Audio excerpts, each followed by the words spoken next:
À l'échelle de la planète, la forêt recouvre près de 4 milliards d'hectares de terre, soit 30% de la surface du globe. Elle représente derrière les océans le deuxième plus grand puits de carbone.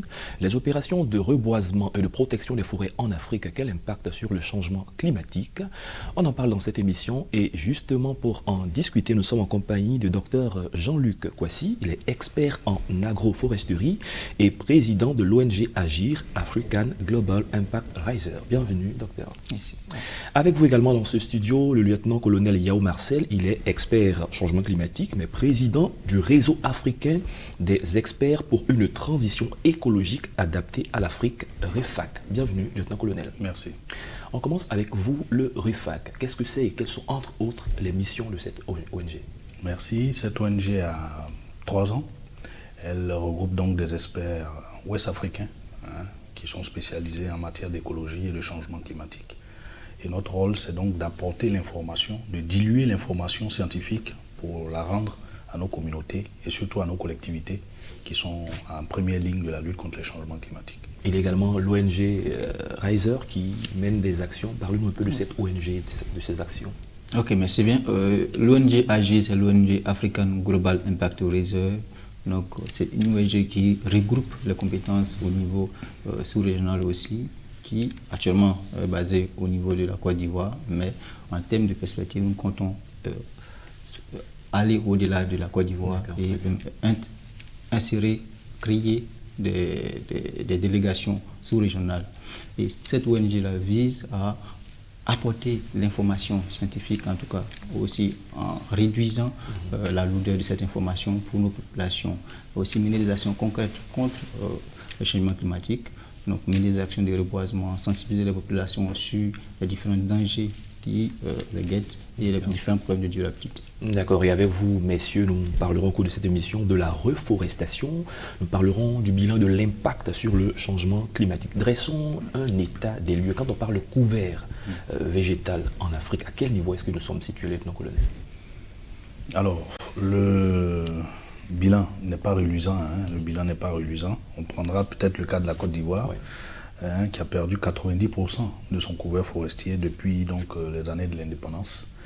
Et généralement, pour être pays forestier, un pays doit avoir au moins 20% de son couvert de son territoire couvert de forêt. Et nous en sommes moins. Nous en sommes en deçà.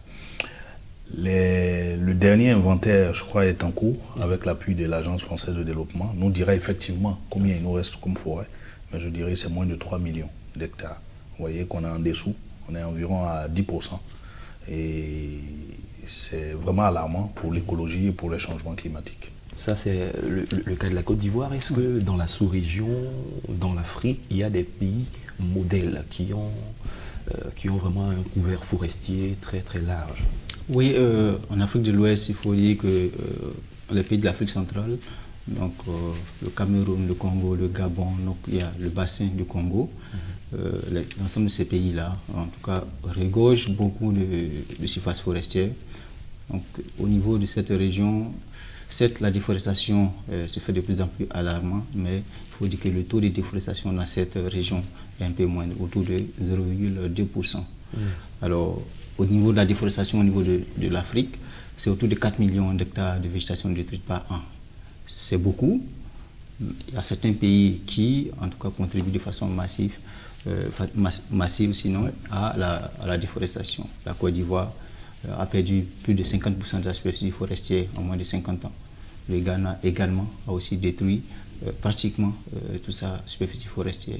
Est-ce qu'on pourra dire que ces différents États qui perdent leur superficie forestière, c'est un manque de gestion adéquate de ce couvert forestier? Parce que d'année en année, la forêt est en train de partir. Qu'est-ce qui ne va pas? Alors, les causes sont nombreuses. Parce que quand on a un problème comme ça, il faut d'abord faire un diagnostic. Oui. Et la Côte d'Ivoire a eu la chance de faire ce diagnostic-là en 2011-2012 avec le processus REDD+. On va peut-être en reparler. Et le diagnostic a fait ressortir des causes directes et des causes indirectes. Et au niveau des causes directes, il y a l'agriculture. Vous voyez, nos parents, ils n'ont que ça. Ils ont la terre, ils ont la forêt, ils ne font que de l'agriculture. Et malheureusement, cette agriculture elle se fait encore avec la machette et la daba. Quand on cultive ici que ça ne donne plus, après on passe à une autre parcelle, ainsi de suite. Et donc ça cause beaucoup de destruction. Il y a l'orpaillage qui était un phénomène récent. Et au niveau des causes directes très importantes, il y a le bois énergie. Vous voyez, chaque matin, nos femmes, nos mamans vont en forêt chercher du bois. On appelle le fagot. Le fagot. Et ce bois n'est pas renouvelé comme il se doit. Et à côté de ces causes directes, on a des causes indirectes, telles que la démographie. Nous sommes 26 millions d'habitants en Côte d'Ivoire.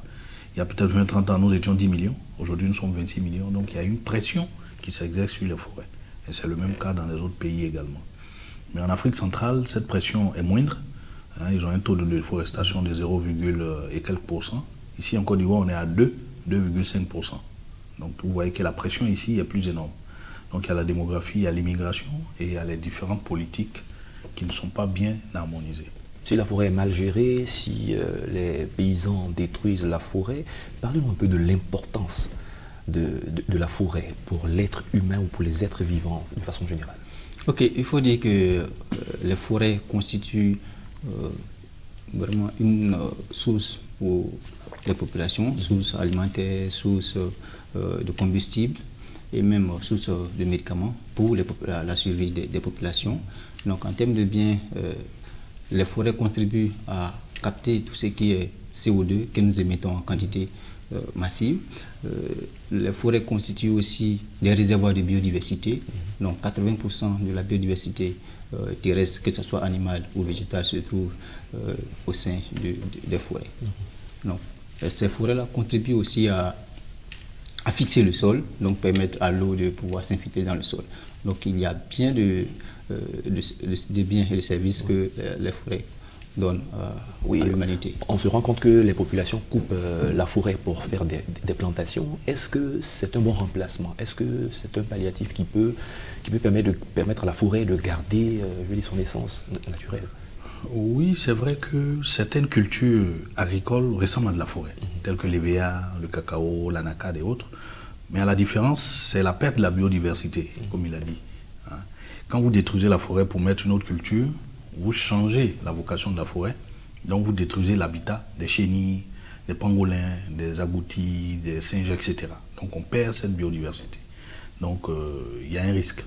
Et au niveau changement climatique, il y a un chiffre qui est très important. Les forêts du monde stockent 9 milliards de tonnes de CO2. C'est énorme. Donc quand vous coupez la forêt pour aller mettre un arbre, un EVA, une plantation d'EVA, ce n'est pas la même capacité de séquestration. On perd un peu de carbone. Donc cette forêt-là se comporte un peu comme une source d'émissions de gaz à effet de serre, mais également comme un puits, parce qu'elle permet de stocker le carbone. Et quand ce carbone n'est pas stocké, quel est l'impact direct sur Alors quand il n'est pas stocké, évidemment, il se retrouve dans l'atmosphère et il réchauffe. Parce que le changement climatique, vous voyez, la Terre, on peut la considérer comme un globe ou bien une boule qui est entourée d'une fine membrane qui est invisible. Et c'est cette membrane-là qui nous permet de respirer, de vivre et qui nous donne une température agréable sur Terre. Mais depuis 50 ans, cette température-là est réchauffée par les gaz qui sont dans l'atmosphère. Et donc quand vous détruisez la forêt, vous émettez ces gaz en grande quantité, ce qui contribue donc à réchauffer la planète. D'accord, vous êtes responsable de certaines ONG. Quels sont les constats que vous avez faits dans vos missions de prospection, de sensibilisation quant à l'information sur les dangers de couper la forêt au niveau de nos populations? Est-ce qu'elles en sont conscientes? Au niveau des populations, il faut dire qu'il y a certaines populations qui sont informées des dangers, mais ils sont obligés de pouvoir mener des agricultures de subsistance parce qu'ils n'ont pas les moyens, ils sont obligés de pouvoir couper la forêt.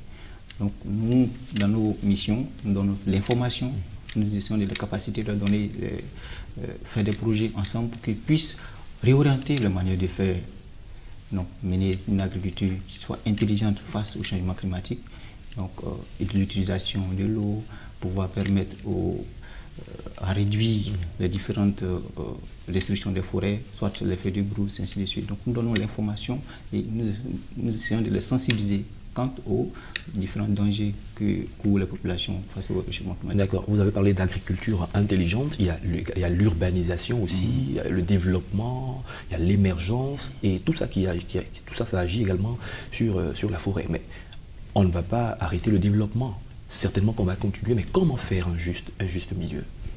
Alors, je réponds, mais je rebondis rapidement. Nos populations ont l'information, ils savent.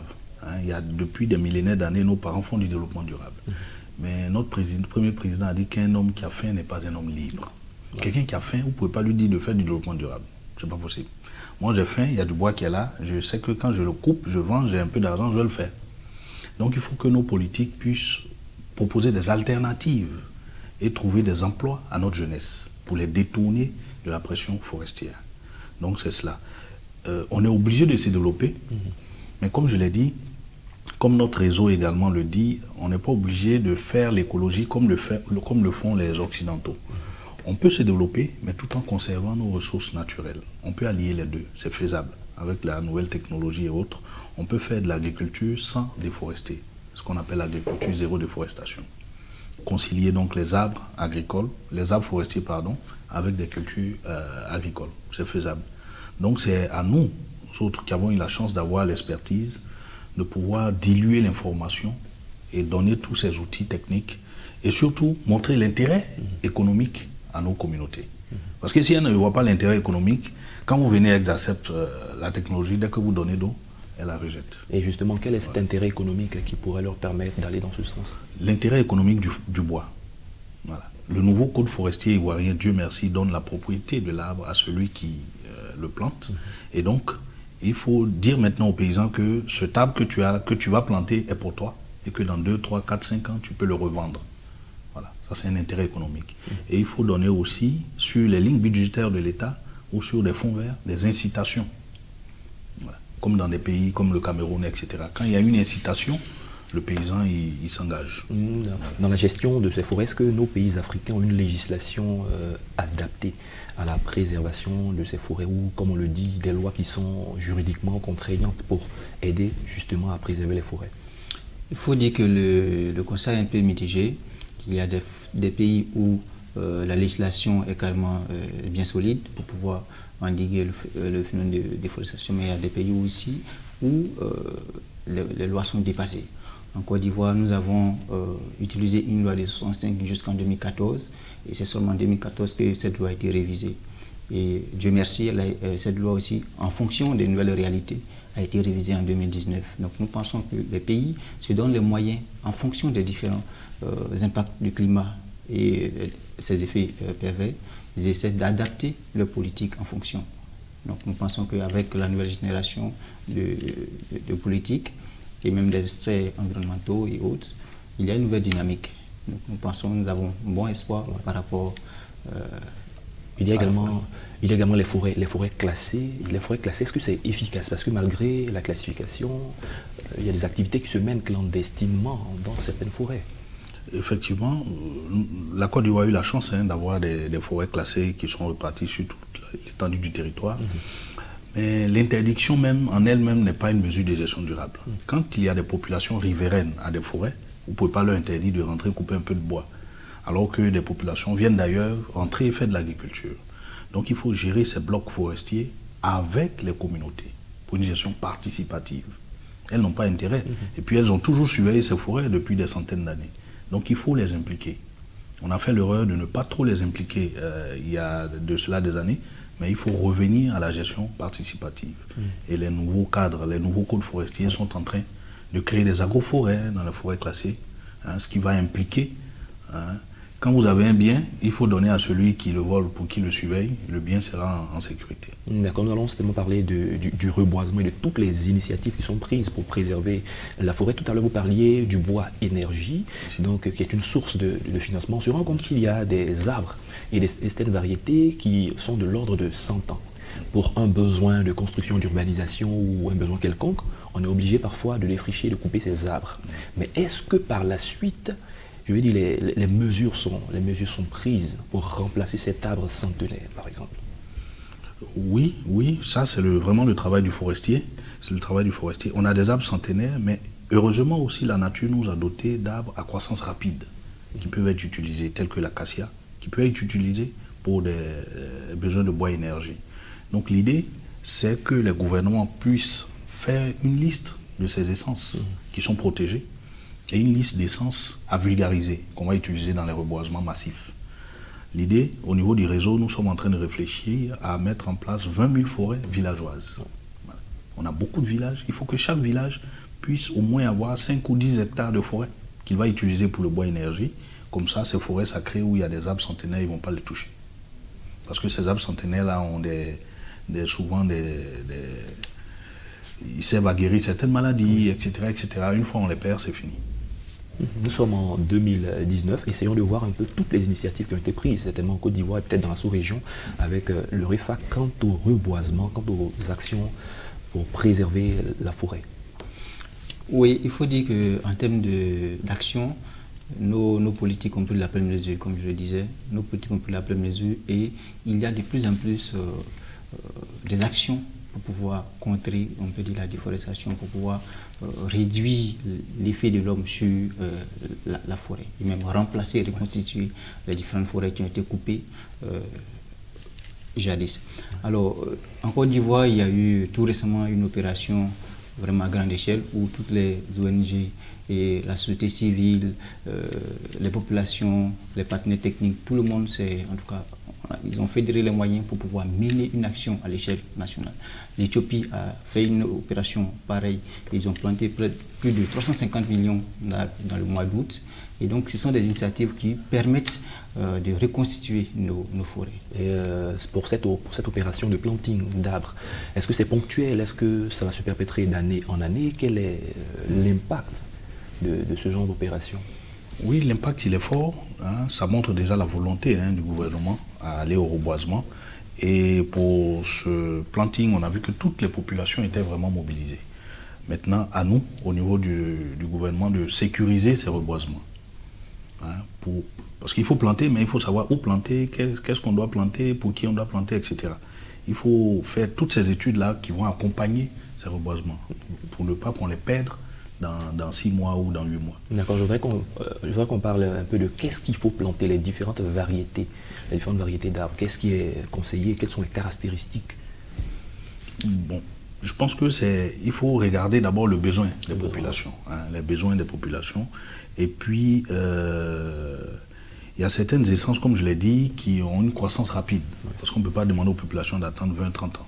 Il y a des essences aujourd'hui de 3 ans. Il faut essayer de les vulgariser. Et les essences centenaires et autres qu'on doit reboiser dans des forêts classées ou dans des parcs et réserves, ça revient à l'autorité de gestion de ces parcs et réserves. Mais pour les reboisements populaires, nous conseillerions le teck ou l'acacia qui peuvent être très rapidement utilisés. D'accord. Parlons un peu du rôle de la population pour que cette opération puisse marcher. Les politiques prennent des décisions, les politiques donnent les orientations, mettent certainement les moyens, mais la population qui est concernée, qui doit être associée, quel est son rôle?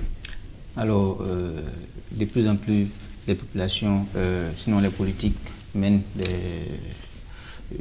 une action participative.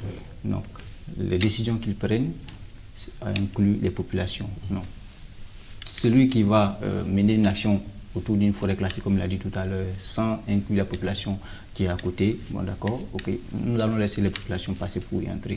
Mais mener des actions concertées avec les populations locales permet de pouvoir préserver, conserver cette ressource-là. Et donc de plus en plus, la gestion participative de nos ressources naturelles est de plus en plus une réalité.